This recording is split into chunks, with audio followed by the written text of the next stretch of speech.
Welcome. This is the second in my series of talks about our star, the Sun. In this video we're going to cover the origins of the Sun. We find that the Sun, and for that matter we are, made of the remnants of long dead stars, and eventually are destined to return to them. The first step in that long journey was the birth of the Sun. I love many of the things that Carl Sagan has said over the years, but this is one of my favourite quotes of his.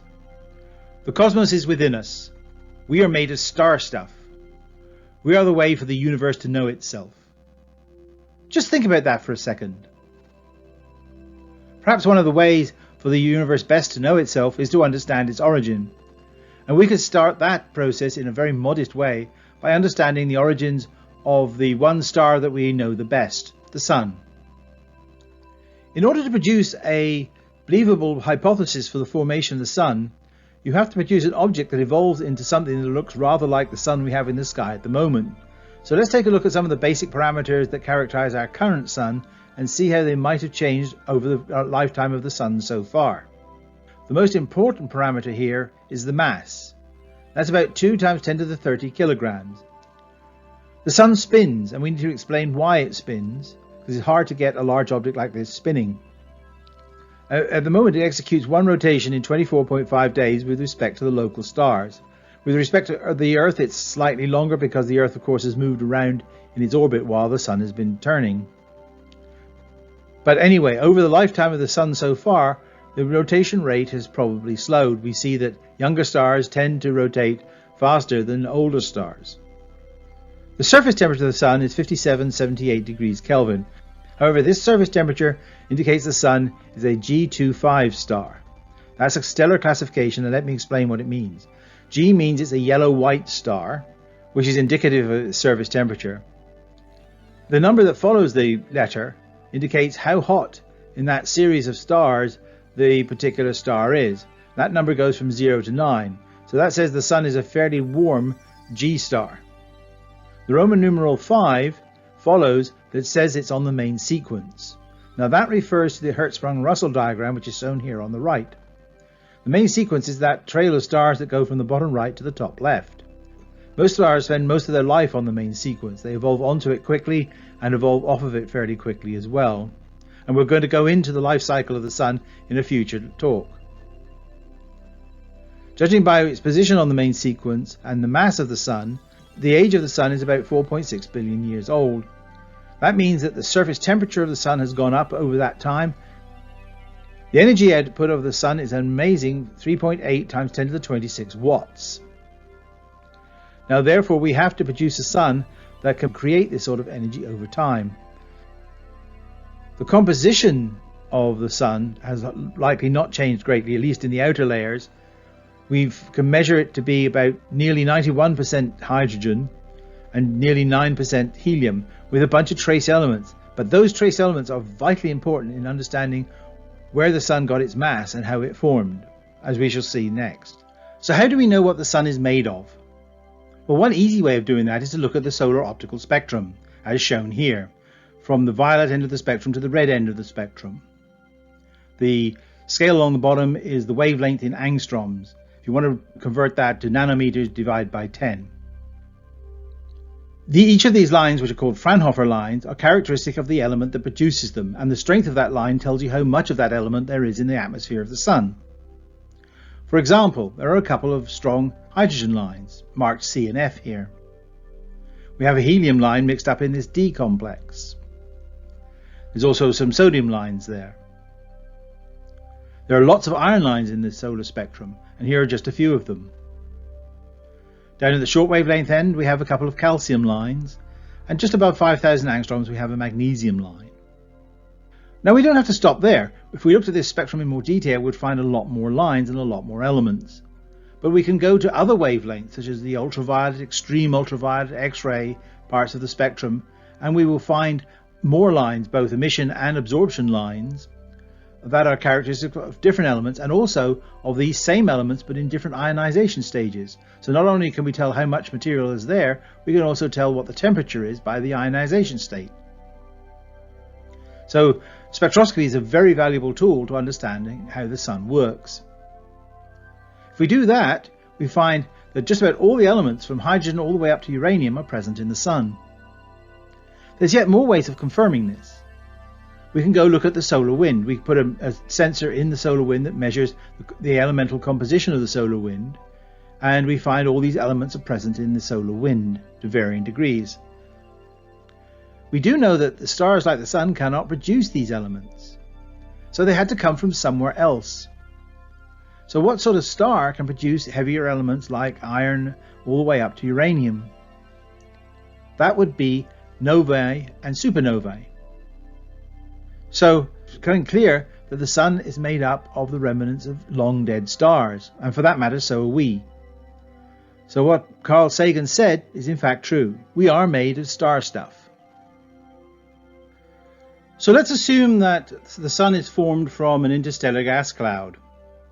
The question then is there enough mass in such a gas cloud to form a Sun? Well, here's a particularly beautiful example of an interstellar gas cloud. It's called the Lagoon Nebula. The temperature of that gas cloud is about 100 degrees Kelvin, which is very, very cold. However, it's much warmer than the surrounding universe, which is about 2 degrees Kelvin. So what's keeping this gas cloud warm? Well, you can actually see it there. There's a lot of young, bright white stars there that are illuminating this gas cloud with their ultraviolet light. And that's keeping the temperature up. The size of the gas cloud is about 110 by 50 light years. And just for the purpose of this exercise, let's assume that the depth of the gas cloud is about 50 light years. So that gives us a volume to work with. Now the density of these nebula is typically about 1 particle per cubic centimeter. So that gives us about 10 to the 6 atoms, or about 1 million atoms per cubic meter. Now if we assume that most of those atoms are hydrogen atoms, then we have a density of about 2 times 10 to the minus 21 kilograms per cubic meter. But let's just see how dense that really is. That compares with about 1 kilogram per cubic meter of the Earth's atmosphere that we're currently breathing.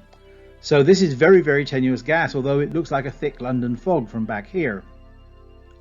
But we can calculate from that density and the size of the nebula a total mass. And that comes out to be 6 times 10 to the 32 kilograms. Now remember, the Sun was 2 times 10 to the 30 kilograms. So that means this nebula could in fact produce up to 300 suns. Now it's actually better than that, because most stars are much smaller than the Sun, so it could literally produce thousands of stars from this one nebula. So it looks as though the nebula theory of star formation is in fact viable. So let's pursue that particular line of thought from here on. Here's another beautiful picture of a nebula. This was just released by Hubble to celebrate its 30th anniversary of observing the heavens, and it's quite beautiful. So how do we get from this to a star? How do we persuade part of this nebula to start collapsing to form a star like our Sun? We need some form of force to pull the gas together into a collapsing star. And that obvious force is gravity. This is the standard model of how stars form. You start with a gas cloud, it starts to collapse. Discontinuities within the gas cloud form the star. There is a protostar formed with a large dust and gas disk around it. Those eventually condense in a very similar way into planets, and you have a solar system after 1 billion years or more. You have to have something to make this process start, some form of instability. After all, this nebula has been around for billions of years and has only suddenly now decided to start to collapse into a star. Why? It has to have some sort of event to initiate it. There are many different ideas. Let's explore a couple of them. One is a shockwave. Now, where would you get a shockwave from? Well, a nearby supernova would certainly do it. There are collisions. This is a gas cloud and it's orbiting around the galaxy at different rates at different parts. And so parts of the gas cloud may collide with other parts, making the density higher above a critical level that causes the collapse to initiate. There's a theory I've particularly liked ever since I was at college and studied stellar rotation and formation, and that's the seed particle idea. The idea I had was that when these stars go nova or supernova, any planets that survive the initial explosion will probably be flung off into space. And there may be billions of planets wandering through the Milky Way at the current time. What if one of these passes through a denser part of this cloud. It may act as a nucleation center for the formation of another star. I particularly like this idea because that might mean one day our Earth will be the nucleation center for a new star to form. It's sort of got a romantic symmetry about it. Okay, so we have the gas cloud collapsing. So once we have our gas cloud that's started to collapse, what stops it from collapsing? We have the force of gravity pulling all the particles in towards the center, but there's nothing to resist that force at the moment. But as the density of the interior of the gas cloud starts to increase, collisions start to occur. That heats up the gas. So you have a hot gas at a high density, that gives you a pressure. So the pressure force acts outwardly, starting to try to counteract the force of gravity. Initially, though, gravity is dominant and will continue to concentrate the cloud. However, at some point, the density in the center of the cloud becomes so great and the temperature so high that nuclear fusion processes can start. That increases the energy output and the temperature of the interior of the gas cloud, and the interior pressure starts to balance that of gravity. You sort of have a Mexican standoff between the inward force of gravity and the outward force of pressure. That Mexican standoff is what we call the sun. During any physical process like the formation of a star, we have to obey the basic conservation laws of physics. There are four that will most concern us today. Those are the conservation of mass, the conservation of energy. Now note, mass and energy are interchangeable, so that's really the same thing. So that really should read the conservation of mass/energy law. There's linear momentum, that's the mass times the velocity, and that is very useful in collisional type processes. And then there's the conservation of angular momentum or spin momentum. That's the mass times the velocity times the radius of curvature. And we'll be talking quite a bit about that in explaining how and why stars spin. Let's take a look at some real data for a short while. This is a movie of the sun from about 6 years ago, showing lots of sunspots. And the thing that's most obvious about this is that the sun rotates. This was first discovered by Galileo in about 1610. You can see the sunspots rotating from east to west across the sun, and as they do so, they change. That raises the question is, how do you get the sun to rotate in the first place? Now, once the sun is formed, it's just a large ball of plasma, there's nothing to get it to rotate faster, there's nothing to push against. So this rotation must be an inherent property of the formation process of the star.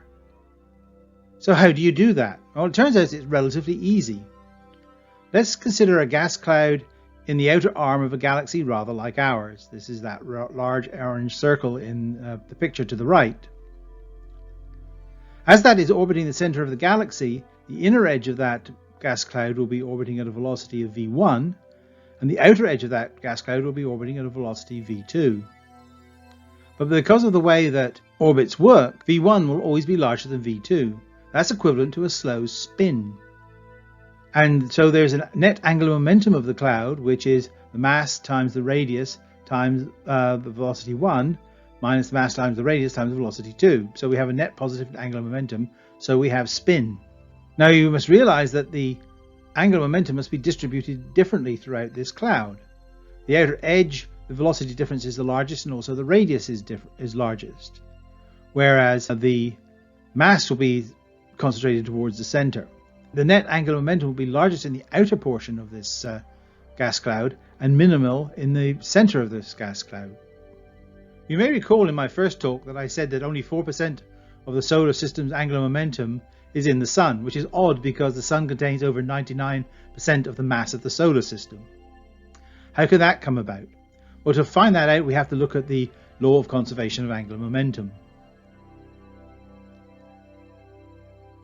Remember, angular momentum is defined as the radius of curvature times the mass times its velocity. So as the gas cloud collapses, the radius is reduced. That's the definition of collapse. The mass stays the same, and so the only way that the cloud can maintain its angular momentum is to increase its velocity. So effectively the cloud rotates faster and faster as it collapses, rather like a skater does when she pulls in her arms and she's spinning. She'll spin faster and faster. At some point, the fastest moving material will actually exceed the escape velocity for the gravitational field of the protostar and be shed off into space, back into the nebula, leaving behind only that material that doesn't have sufficient velocity to escape. Hence, the inner part of the solar system, the Sun, will have the minimum amount of angular momentum, and the outer parts will have progressively more. We believe that the primary method of stars to produce the energy we see is from nuclear fusion. But nuclear fusion requires very high densities and very high temperatures in the core of the star in order to operate. How do we get that from a collapsing gas cloud? Well, one source of energy is potential energy. That's defined as the mass times the gravitational constant times the height, where the height is the distance of the particle from the center of mass of the gas cloud. Now, as you can see, the mass of the cloud is fairly high, the distance of the concerned are very high, so you have a lot of potential energy. As the gas cloud starts to contract, the gas starts to move. So potential energy is converted into kinetic energy at a rate of 1/2 mv squared. As the density in the interior of the gas cloud increases, you start to get collisions. Particles coming from opposite directions hit one another, and that kinetic energy is converted into heat. So the temperature in the core of the star starts to rise as the density does. Eventually you get to a point where the density and the temperature is high enough to start the nuclear fusion process, and you actually have your star. If you calculate the amount of potential energy available to a gas cloud the size that would be required to form the Sun, you find that it's many orders of magnitude more than is needed to produce the temperatures of many millions of degrees in the core of the Sun that initiates nuclear fusion. So now we have a star forming in the center of the solar system with high interior temperatures such that nuclear fusion has just started. It's starting to emit radiation and heat and light. And surrounding it are the remnants of the formation process that didn't quite have the velocity to escape from the gravitational field of the Sun.